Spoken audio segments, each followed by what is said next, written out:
সাবিনা ইয়াসমিনের সংসারে শাশুড়ি, স্বামী ও 4 ছেলে মেয়ে আছে।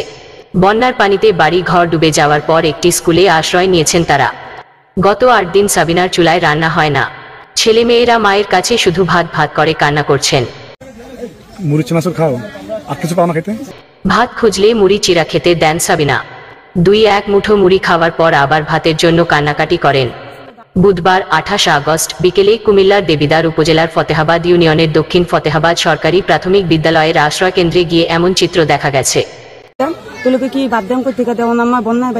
ওই এলাকায় আরো দেখা যায়, বন্যার্তরা যে স্কুলে আশ্রয় নিয়েছে ওই স্কুলের মাঠে বুক সমান পানি। ডুবে গেছে স্কুলের টিউবওয়েল ও বাথরুম। রাস্তায় তখনও কোমর সমান পানি। স্কুলের টিনের ঘরের মাঝ বরাবর পানি। স্কুলের মাঠে মাছ ধরছেন কয়েকজন স্থানীয় বাসিন্দা।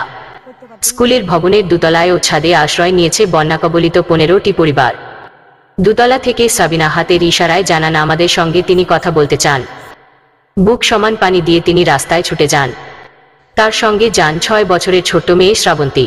পরিবারের সঙ্গে তারও ঠাঁই হয়েছে স্কুলের আশ্রয়ন কেন্দ্রে।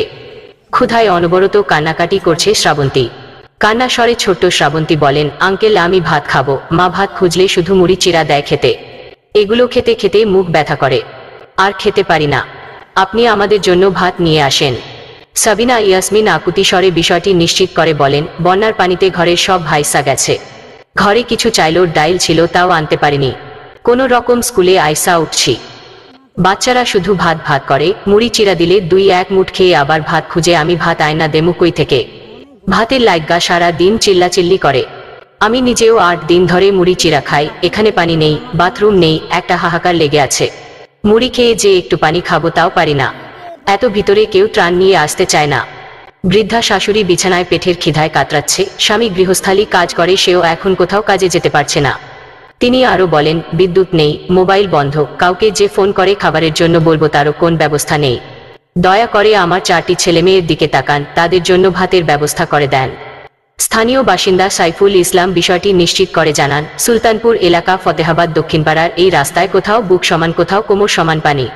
পানির স্রোতে রাস্তা ভেঙে গেছে। এছাড়াও বড় বড় গর্ত হয়েছে। নৌকা ছাড়া এই আশ্রয়ন কেন্দ্রে আসা অসম্ভব।